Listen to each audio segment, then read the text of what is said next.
The year was 1932. The air smelled like rust and wet wool. Margaret stood at the kitchen window, watching the street below. Her husband hadn't worked in 4 months. The savings envelope was nearly empty. She counted the coins twice, then she counted them again. The children were quiet at the table, that kind of quiet that children only get when they sense something wrong. She pressed her palm flat against the cold glass. Outside, a man in a torn coat walked past, carrying nothing. She exhaled slowly. She didn't cry. She didn't panic. She just decided something. Nobody saw the decision happen. Nobody would have understood it, but that quiet moment changed everything. But what happened next, no one saw coming. Her real story didn't start with success. It started with a decision no one noticed. The Pennyweight shopping rule. The grocery store felt colder than usual that morning. Margaret pulled her coat tighter and walked the aisles slowly. She held a small handwritten list. Every item had a weight next to it. She had learned something no one taught her in school. The price alone meant nothing. The weight told the real story. She lifted 2 cans without reading the labels first. She turned them over in her hands. Then she put the lighter one back. She compared flour bags by pressing her palms underneath them. The heavier bag always won, always. She never grabbed the branded front shelf items anymore. Those were theater. The real food sat quietly behind them. Her fingers knew the difference now. She moved without hurry. Other shoppers rushed past her, but she never rushed in a grocery store anymore. Today, most people never check unit prices once. They grab, scroll, and tap checkout in seconds. But every ignored unit price is a slow leak. Digital carts fill without hesitation. Subscription boxes arrive without question. Margaret would have stared at that screen for a long time. She would have weighed it differently. Because she knew something simple. Every penny had mass. Every purchase had real weight, and the heaviest decision was always the wisest one. Bread crusts, second life. The bread had gone mostly stale by Tuesday. Margaret didn't throw it away. She stood at the counter and looked at the crusts quietly. The kitchen smelled like old flour and cold morning air. She picked up a crust and turned it slowly in her fingers. Her mother had done this same thing once. She hadn't understood it then. She understood it now. Waste was a decision, and she'd stopped making that decision. She cut the crusts into small, rough cubes. She laid them flat across the oven rack. Low heat, slow patience. The bread transformed into something entirely different. It became hard, golden, surprisingly good. She crushed some into fine crumbs for coating. She soaked others in broth for a soft filling. Nothing disappeared. Every crust became something new.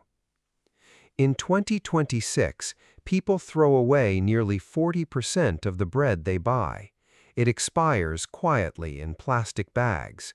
Nobody notices until the smell arrives. But stale bread still has enormous value. Croutons, breadcrumbs, pudding, stuffing. The crust holds more than calories. It holds discipline.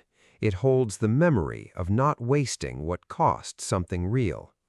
Margaret never forgot that Tuesday morning, and the bread never went to waste again. The one light rule. The power bill arrived on a Thursday. Margaret set it on the table without opening it immediately. She already knew it would be too high. She walked through the apartment slowly. Every room had a light burning. The hallway bulb, the kitchen bulb, the small lamp by the door. She stood still for a moment. Then she started turning them off, one by one. She made a rule that very evening. One room, one light. That was all. The children moved together naturally after that. The kitchen became the family room after dark. The single warm bulb above the table held everything: homework, conversation, quiet meals. Shadows gathered at the edges of the room, but the center stayed warm and close. The flickering light felt almost safe. Today, the average home bleeds electricity through dozens of standby devices. Televisions glow in empty rooms. Chargers pull power from empty sockets. Streaming services run unwatched through the night. The bill arrives and nobody quite understands it. Margaret would have understood it immediately. She would have walked room to room again. She would have turned off every unnecessary thing, because light cost something, and she never forgot the weight of that Thursday envelope. Soap bar stretching. The soap bar was almost gone by Friday. Margaret held the thin sliver up to the window light. It was barely the size of 2 fingers pressed together. Another woman might have thrown it away. She didn't. She pressed it firmly against the new bar instead. She held it there for a moment with both hands. Then she set it carefully in the soap dish. By morning, they had fused completely together. She had other methods, too. Soap shavings went into a small jar near the sink. She added warm water slowly. It became a soft liquid over several days. Nothing wasted, nothing discarded before its time. The bathroom smelled faintly of plain soap and cold tile. She taught the children this quietly. No speech, just demonstration. They watched and remembered. Today, people replace soap dispensers before they're empty. Body wash bottles get thrown away with product still inside. Cleaning supplies pile up under sinks, half-finished, forgotten. But the real cost of waste isn't one bottle. It compounds quietly over months. Margaret understood compound waste before anyone named it. She stretched everything to its last honest use.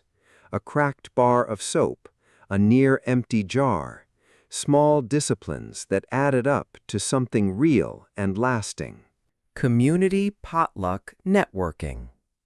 The neighborhood had started gathering on Sunday evenings.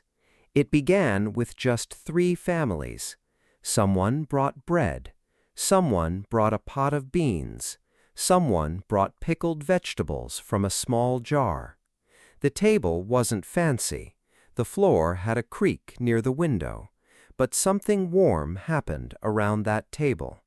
People stopped pretending they were fine.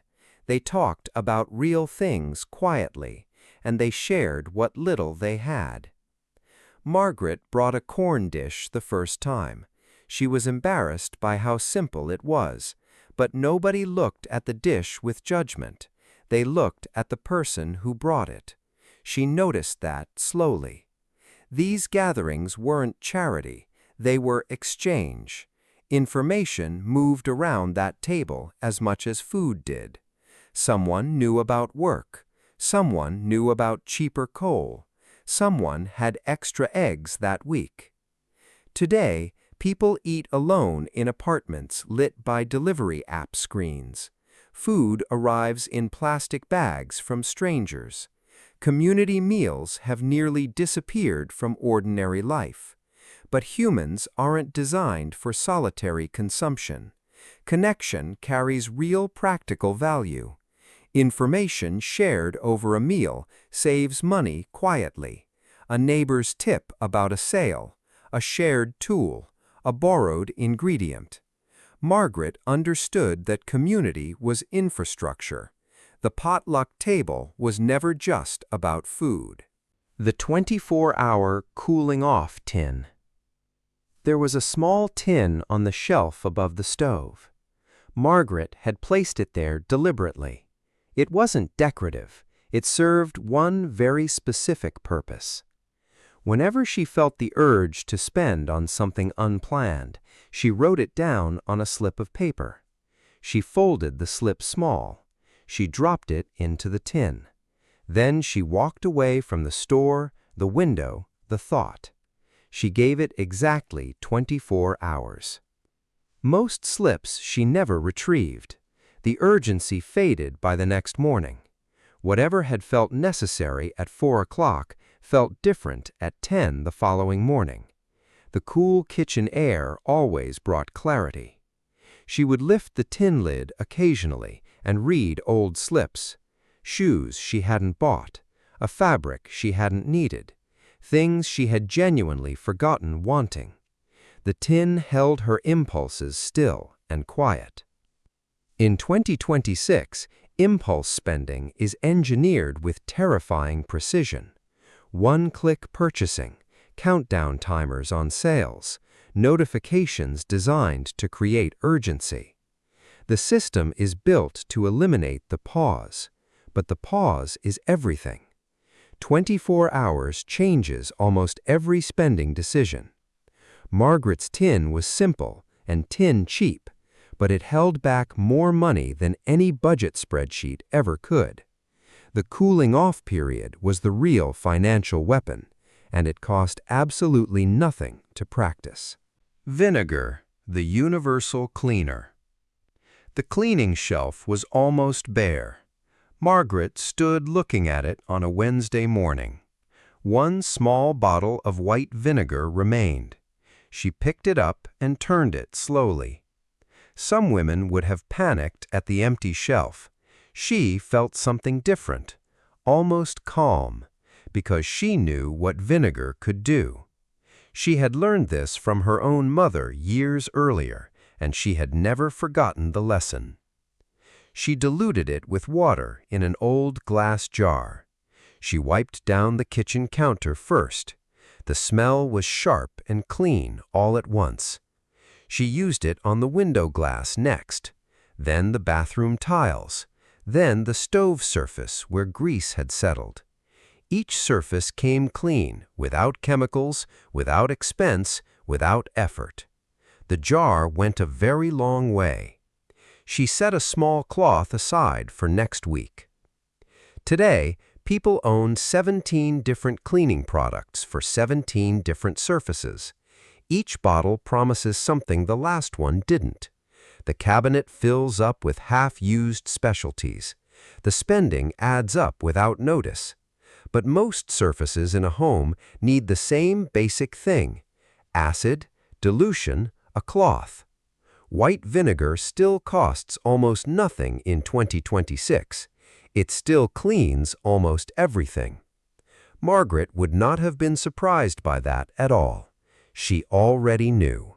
The Walking Radius Challenge. Margaret drew a circle on a piece of paper one evening. It was rough and slightly uneven. She placed a dot in the center and labeled it Home. Then she drew a larger circle around it. Everything inside that circle she could reach walking. She looked at the circle for a long time. The grocery store was inside it. The dry goods shop was inside it. The church was inside it. Almost everything she genuinely needed was inside that circle. She stopped spending money on streetcar fares that month. She wore her shoes thin instead. The soles scraped the sidewalk with a sound she got used to. Rain meant an earlier start. Cold meant a heavier coat. But the walking revealed something unexpected. She began noticing things she had always ridden past: a neighbor selling eggs, a bakery discarding bread at closing, a notice board full of information. In 2026, people pay for rides to places they could walk in 12 minutes. Delivery fees stack on top of service fees on top of tips. Convenience has a monthly cost that nobody fully tracks. But walking costs nothing. It reveals neighborhood economies that apps hide completely. a farmer's market, a bulk food shop, a community board with local offers. Margaret's circle wasn't poverty, it was precision, and the edges of that circle held more value than anyone expected. Zero-cost entertainment. The radio had been sold in November. Margaret hadn't cried about it exactly, but the room felt quieter than she'd expected afterward.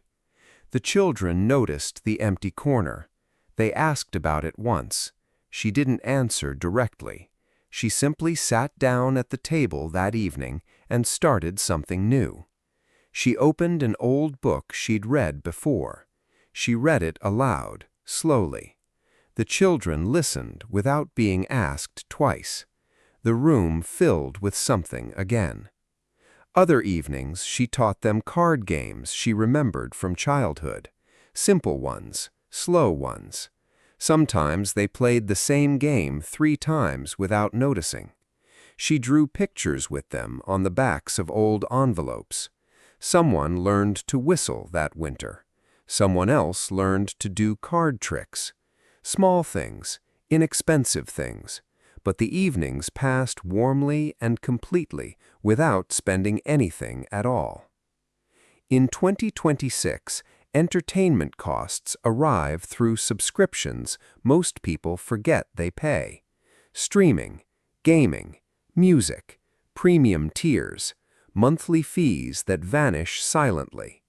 The average household pays for entertainment it barely uses, but boredom is a choice with a price tag attached. Margaret's evenings cost nothing and felt full. Human creativity doesn't require a subscription. It requires only time, attention, and the willingness to start with what's already there. The children never once asked for the radio back. The icebox mindset. The icebox was small and temperamental. Margaret planned her cooking around it carefully. She never let things sit longer than they should. She checked it every morning with 2 fingers pressed to the interior wall. Cold enough, not cold enough. She made decisions based on what she found there. Meat that was close to its limit got cooked that day, no delay. Vegetables past their prime went into soup. The icebox was not a storage unit. It was a daily calendar. She cooked in deliberate sequence. Perishables first, always. Dry goods last. Nothing waited too long. She portioned leftovers into small covered dishes and stacked them carefully. The order mattered. The timing mattered. She thought 2 meals ahead at all times. The kitchen had a system even when it looked quiet. That system saved more food than any single recipe ever could, and it kept the family fed through difficult weeks. In 2026, refrigerators are enormous and perpetually overstocked. Things get pushed to the back and forgotten. The average household wastes nearly 1/3 of its groceries every single week. Produce rots behind leftovers. Leftovers get buried behind new groceries. The cycle is invisible until the smell arrives. Margaret would have found that deeply painful. Not wasteful in a careless way, wasteful in a grieving way, because she knew what food actually cost, not in dollars, in effort, in time, in restraint. The Repair First mandate. The boy's shoe had split along the left sole. Margaret noticed it at breakfast. He was trying to hide it under the table. She pretended not to see at first, but she saw. After he left for school, she picked up the shoe. She turned it over slowly in her hands. The leather was cracked, but not ruined. The sole had simply separated from stress. She set it on the repair table without hesitation. She threaded a heavy needle carefully. The thread was thick, dark, and strong. She stitched slowly along the split seam. Her fingers worked steadily through tough leather. The shoe took nearly an hour. She didn't mind the hour. Buying new shoes cost money they didn't have. Repairing cost nothing but time and attention. She smoothed the sole flat and set it near the stove to dry overnight. In 2026, most people discard things at first signs of damage: a cracked phone case, a torn jacket seam, a loose button. Replacement feels easier than repair. Throwaway culture has a very comfortable rhythm. But every discarded item represents real money surrendered. Margaret's repair table wasn't poverty, it was intelligence. It was quiet refusal. She chose time over convenience every single time. And the shoe lasted 3